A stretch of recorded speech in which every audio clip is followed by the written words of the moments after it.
wartawan, sebagai jurnalis. Kita termasuk warga negara kelas 1 sebenarnya. Itu dulu waktu era Orde Baru ada pembedaan warga negara. Itu warga negara kelas 1 itu tentara, tapi sekarang sudah berubah adalah insan pers. Baiklah saudara-saudara, itu pembukaan saya. Saya mengucapkan terima kasih atas kepercayaan yang diberikan oleh seluruh media yang tergabung di dalam IPWP ini. Saya ditunjuk sebagai ketua umum menggantikan Pak Nur Anas. Betapapun kesibukan saya yang sangat mulai sejak saya meraih gelar doktor, itu penawaran untuk mengajar di mana-mana. Hingga sekarang saya selektif. Saya hanya khusus mengajar di pasca sarjana. Kalau saya turuti semua S1 dan habis waktunya. Pengabdian ilmiahnya di situ. Alhamdulillah juga saya kebetulan waktu program doktor yang membimbing adalah Profesor Bakir Manan yang adalah ketua Dewan Pers. Kemarin saya sudah ketemu sama Pak Bakir dan kita diakui di dalam Dewan Pers. Jadi ternyata apapun bentuk kartu wartawan, kalau dia tidak bergabung dengan asosiasi, itu dipertanyakan. Jadi harus ada lembaganya, sama seperti profesi advokat, peradi dan lain-lain. Jadi walaupun sudah sarjana hukum dan sudah dilantik menjadi advokat, dia tidak bergabung di dalam asosiasi, maka dia tidak diakui di dalam peradi. Demikian juga nampaknya wartawan. Dan ke depan, insya Allah IPWP menjadi bagian dari seluruh asosiasi yang ada di Indonesia. Dan kita sudah didengar dan sudah terdaftar dalam Dewan Pers berkat perjuangan Pak Nur Anas. Jadi tokoh kita yang satu ini sangat luar biasa. Ya, merangkak pelan tapi pasti. Dan menjadi justifikasi dan legalitas kita dalam organisasi ini.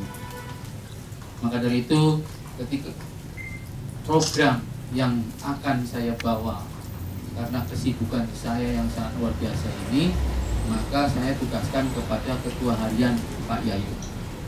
Ada satu pokok yang perlu kita anggota dari IPWP ini, bahwa keanggotaan IPWP yang nanti dalam struktural anggota yang masuk harus melalui satu pendidikan dulu. Pendidikan artinya nanti akan siapkan satu kurikulum pendidikannya diklat, sehingga tidak sembarang untuk masuk sebagai anggota IPW. Alhamdulillah kita bersyukur kita sudah bergabung. Jadi untuk berikutnya kita sangat selektif. Karena organisasi ini itu harus menjaga satu citra, baik buruk dari organisasi kita itu tergantung bagaimana anggotanya. Maka perlu ada seleksi yang artinya uji kelayakan dalam melalui pendidikan. Maka tentu saya kemarin sudah bicara sama Mbak Yayu, maka pendaftaran sebagai anggota pada nanti untuk biaya pendidikannya itu 1,5 juta untuk anggota baru. Bukan bagaimana banyaknya kita punya anggota, tapi bagaimana kita integritas anggota terhadap IPWP.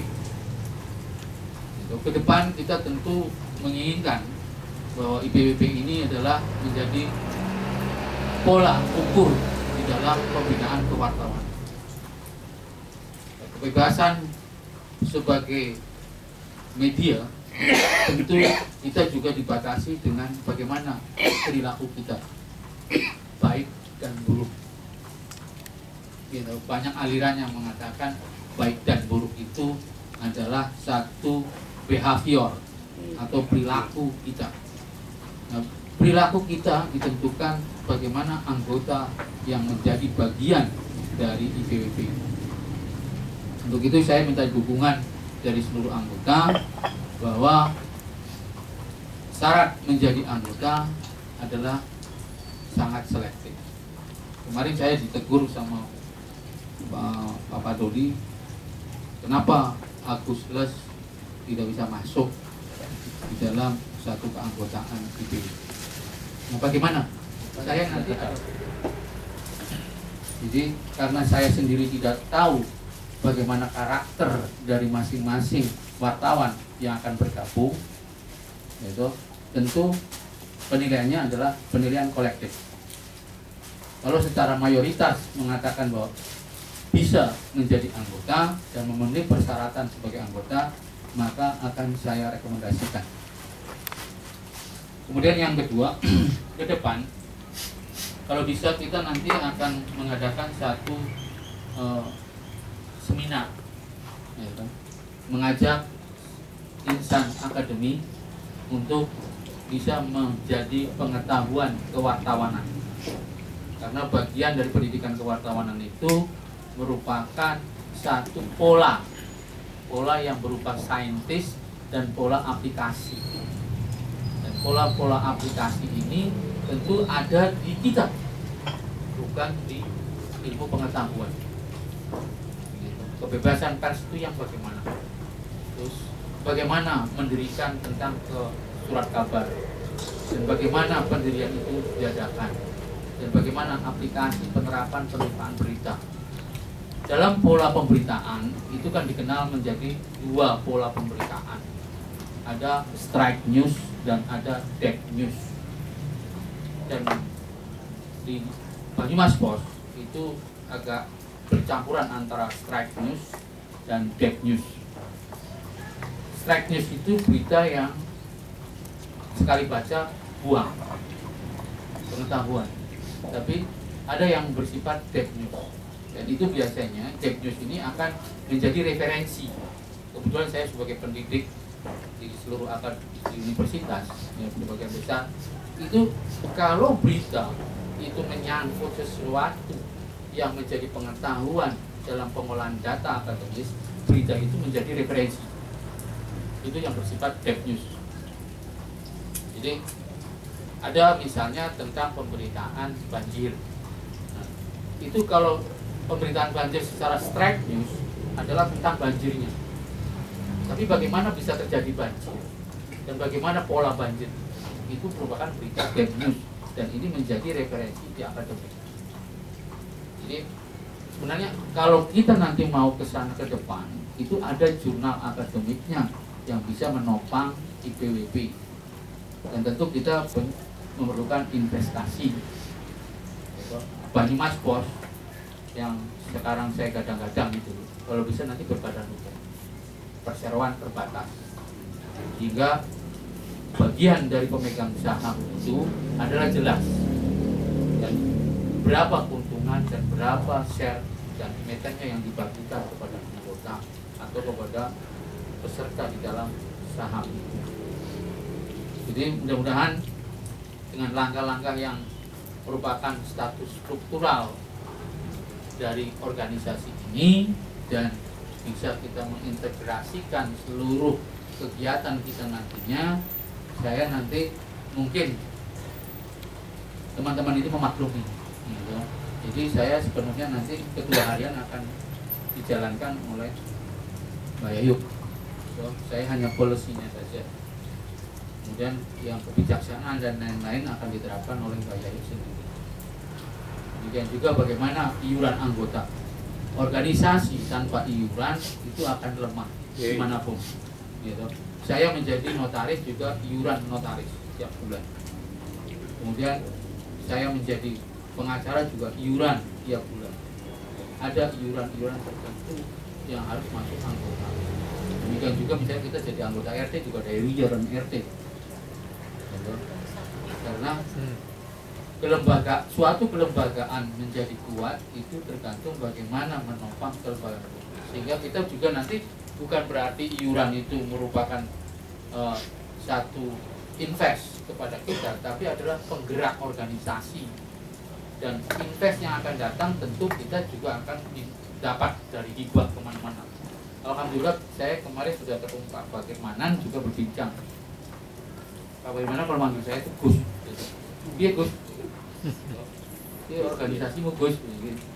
Ya alhamdulillah Prof berjalan ya wis. Oke, anu ya. Apa namanya, tuntun organisasi itu menjadi satu organisasi yang bisa dipercaya dan bisa didengar terus. Baik, ono baik Gus. Bahasa manusia itu dia anak bapak semangat. Karena dia promotor saya, pemimpin saya dalam disertasi. Ya, alhamdulillah nantinya ke depan kalau ini bisa kita secara komitmen sebagai anggota untuk menopang organisasi, insya Allah organisasi itu bisa berjalan lancar. Masa lalu biarlah masa lalu, gitu. Kita akan kuatkan organisasi ini. Mudah-mudahan apa yang nanti akan saya kerjakan sebagai ketua di sini, saya hanya bisa membuat polisinya. Mudah-mudahan mungkin kalau ada dapat dana dan lain-lain, saya akan setorkan ke organisasi. Ini ada beberapa, ya saya dengar bahwa proyek pabrik gula di Purbalingga sudah akan mulai investasi besar. Gitu. Kita bisa merangkul wartawan itu bisa bagian dari prospek investasi.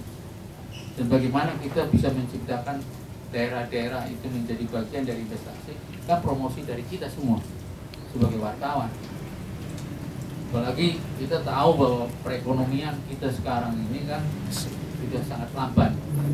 Saya di akademi itu kadang-kadang memberi kuliah kepada mahasiswa bahwa kita memasuki masyarakat ekonomi ASEAN, tapi kita sendiri tidak memiliki multinational corporation yang bisa bersaing di masyarakat ekonomi ASEAN.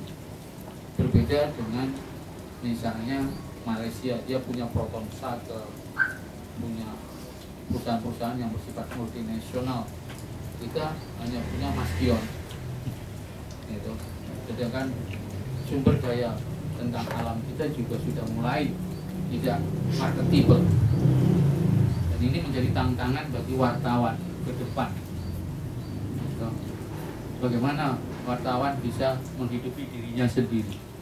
Tentu dengan cara kita menjadi partner bagian dari pemerintah, sehingga informasi yang pemerintah inginkan kita juga menjadi bagian. Ternyata rekomendasi atau surat pengantar itu sangat diperlukan untuk didengar di bagian humas pemerintahan. Maka tentu saya mengharapkan nanti Mbak Ayu bisa memberikan satu surat-surat yang diperlukan untuk pemerintah daerah, karena kita juga nanti menjalin kerjasama dengan pemerintah daerah. Kemudian yang ketiga, kita mengharapkan kepada saudara-saudara bahwa apapun yang terjadi dalam organisasi ini, bertahan atau tidak, itu kalau kita tidak saling mengkambing hitamkan, kita bersatu untuk organisasi. Jadi kejelekan apapun terhadap organisasi itu, kesulitan apapun terhadap organisasi itu adalah kesulitan kita semua, bukan saling menjatuhkan. Hancurnya organisasi biasanya itu dari dalam, karena kita mengambilkan satu isu menurut informasi. Jadi isu apa sih yang dinamakan isu? Gitu. Isu itu adalah informasi yang tidak bisa dikonfirmasi.